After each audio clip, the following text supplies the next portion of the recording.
आज भगवान को नींद नहीं आई। पांडव सो गए, भगवान को नींद नहीं आ रही, भगवान गए पांडवों को जगाया। पांडव बोले कन्हैया क्या हुआ, आज तो हमने महाभारत जीत लिया, सब मर गए, अब तो सो जाओ। भगवान बोले तुमको नींद आ रही है? सुनो, नीति ऐसा कहती है कि जिस दिन शत्रुओं पे विजय पाई जाए उस दिन अपने शिविर में नहीं सोना चाहिए।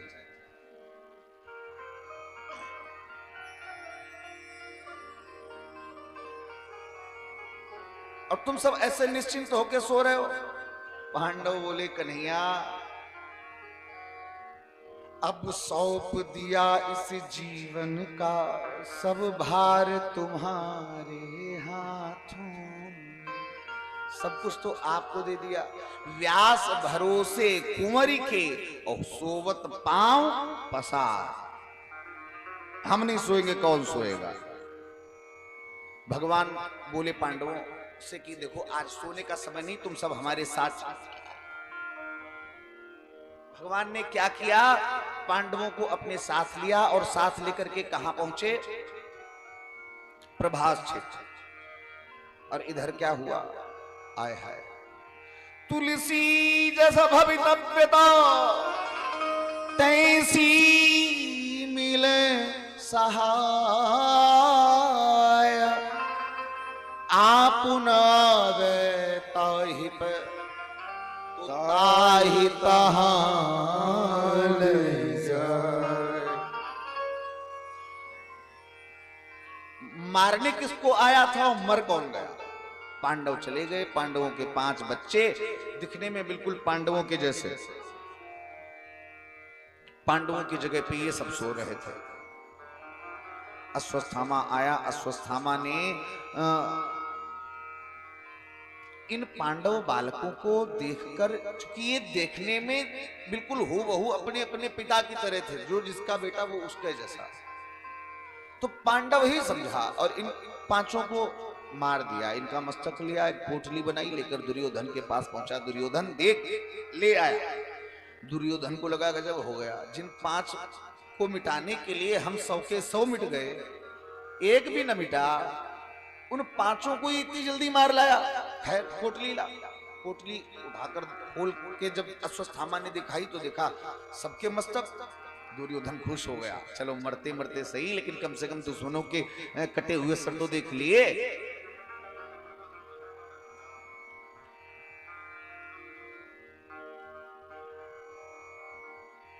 लेकिन दुर्योधन को जाने क्यों विश्वास न हुआ, ऐसा इतनी जल्दी हो नहीं सकता।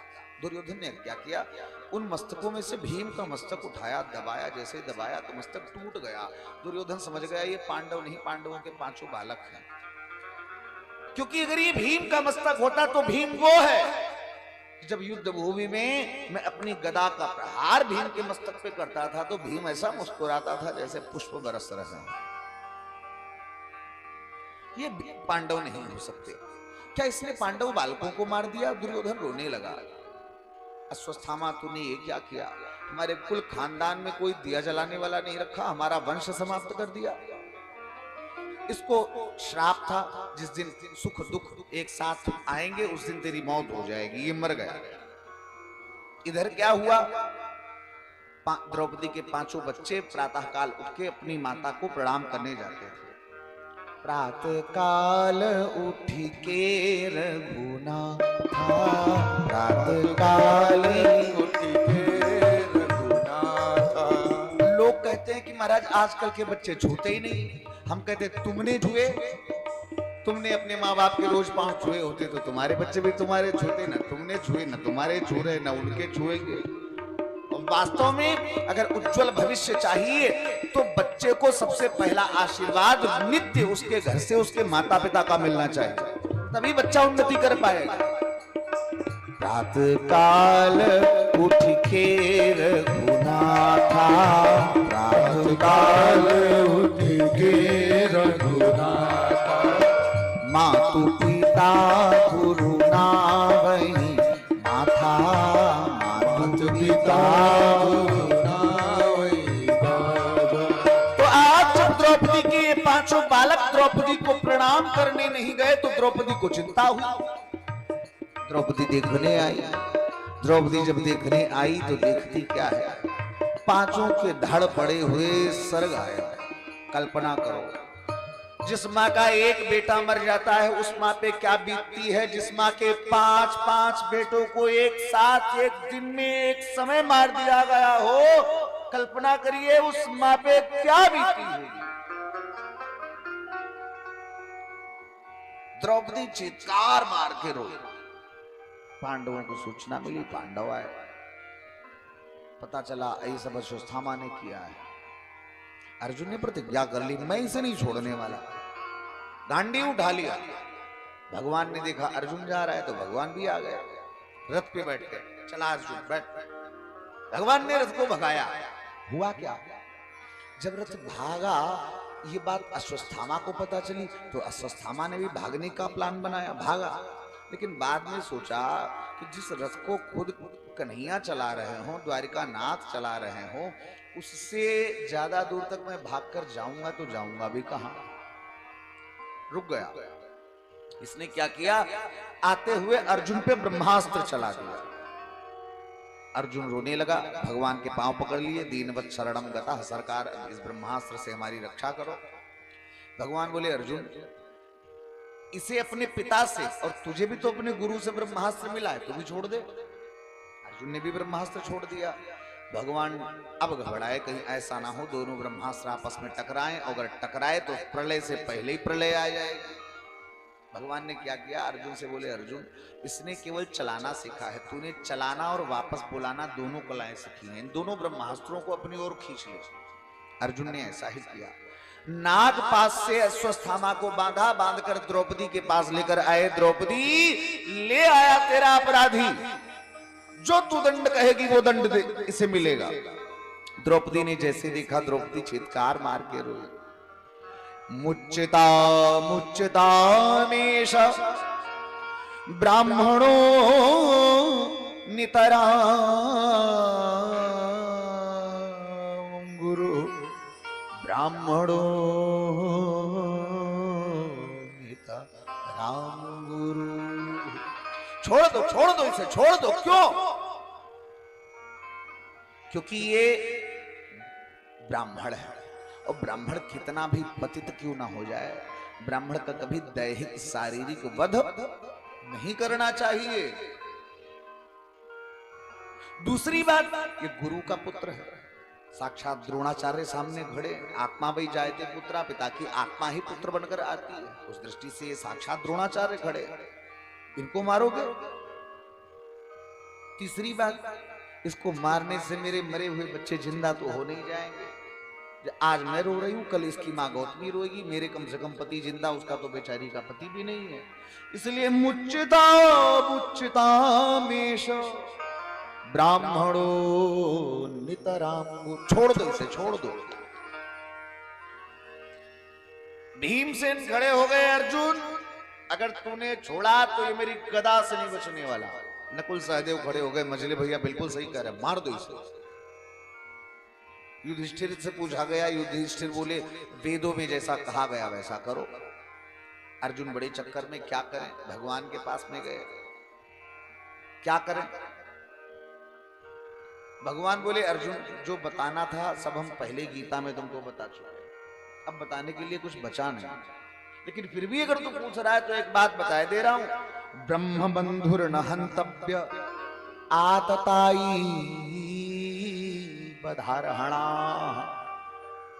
ब्रह्म बंधु मतलब पतित से पतित, नीच से नीच ब्राह्मण, उसका भी कभी शारीरिक दैहिक वध नहीं करना चाहिए।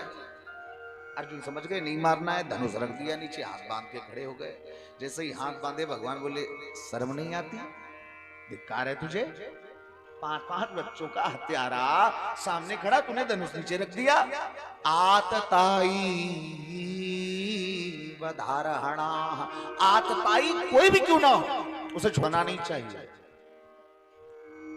अर्जुन रोते हुए बोले कन्हैया, कम से कम स्थिति परिस्थिति सिचुएशन तो समझो, हमारे 5-5 बच्चे मरे पड़े हो, तुमको मजाक सूझ रहा है। वही वाली बात हो गई, किसी को तमाचे मारे और जब वो रोने लगे तब उससे कहो हंसो, और नहीं हंसोगे तो और मारेंगे। तुलसी बाबा कहते हैं दो न एक संग होए भुआलू और सब ठठाई और फुलाऊ गालू। एक साथ कैसे हो सकते हैं? आप कह रहे हो मार भी दो क्योंकि आतताई है, मारने चलता हूं तो कह रहे हो नहीं नहीं ब्राह्मण है मारना नहीं, छोड़ दो। ये कैसे संभव है? भगवान बोले दिमाग लगाओ। अर्जुन को याद आ गया, भगवान ने गीता में अर्जुन से कहा था, अर्जुन संभावितस्य चा कीर्तिर मरणादिति रिच्यते। सम्मानित व्यक्ति का अपमान ही उसकी मौत बन जाता है। शारीरिक दैहिक वध करने की आवश्यकता रह ही नहीं जाती। अर्जुन समझ गए, बाल बना दिए, मस्तक की मणि निकाल ली, अपमानित करके निकाल दिया। अश्वत्थामा जब गया तो ये बात तो ये भूल गया कि हमने क्या किया है। इसको बस एक ही बात याद कि इन पांडवों ने मेरा अपमान किया, मेरा अपमान किया। मैं द्रोणाचार्य का पुत्र, मैं भगवान शिव का वंश अंश, उनका अवतार जो भीष्म ये अश्वत्थामा था ये महादेव के अंश से पैदा हुआ था। तो अश्वत्थामा को लगा मैं महादेव का अंश और मुझे बेइज्जत कर दिया। अश्वत्थामा ने क्या किया, 6 बाण चलाए। 5 बाण पांडवों को मारने के लिए, 6ठा बाण पांडवों की कुलवधू अभिमन्यु जिसे दुर्योधन ने छल से युद्ध भूमि में मार दिया, चक्रव्यूह की रचना करके। उस दुर्योधन की पत्नी है उत्तरा, उत्तरा के गर्भ में एक बच्चा पल रहा है। अश्वत्थामा ने सोचा किसी को नहीं छोड़ूंगा, इनके वंश में पानी देने वाला नहीं रखूंगा, कोई की गया तर्पण करने वाला नहीं रहेगा। इतना क्रोध, 6 बाण चलाए। पांडवों की ओर आते हुए बाणों को तो भगवान ने नष्ट कर दिया। अब भगवान द्वारिका जाना चाह रहे थे, महाभारत हो गया, सब मारे गए, तुम राजा बन गए, अब हम चले अपने घर। रथ की सीढ़ी पे पांव रख लिया, रथ की ध्वजा को पकड़ लिया, चढ़ने ही वाले थे, तब तक भगवान ने क्या देखा, सामने से एक अबला नारी बेचारी रोती चीखती चिल्लाती चली आ रही है। पाहि पाहि महायोगिन पाहि पाहि जगतपते नान्यं त्वदभयं पश्ये यत्र मृत्यु परस्परम। आपके अतिरिक्त आज और कोई मेरी रक्षा करने वाला नहीं है, अन्यथा शरणम नास्ति त्वमेव शरणम मम। उत्तरा लेट गई। भगवान ने देखा, अरे उत्तरा बेटी क्या हुआ, क्या बात? उत्तरा रोते हुए बोली, सरकार ये अस्त्र मेरे इस गर्भ को नष्ट करना चाहता है, मुझे मारना चाहता है। मुझे तो मरना ही है, विधवा हूं, ये जीवन लेकर कब तक भटकूंगी? कल मरना आज मर जाऊं कोई फर्क नहीं पड़ता, मरने की चिंता नहीं है। भगवान बोले फिर?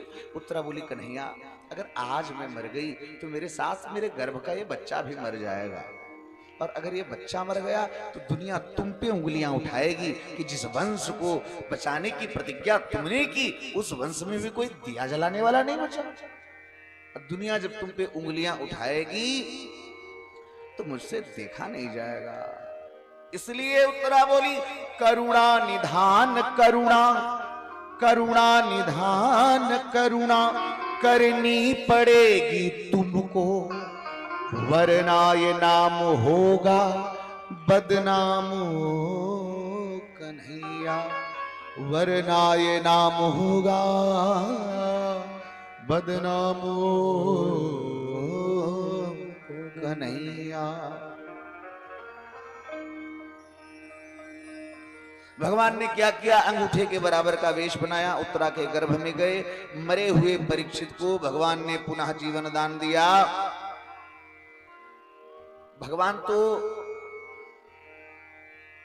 बाण को नष्ट करके द्वारिका जाने को तैयार हुए।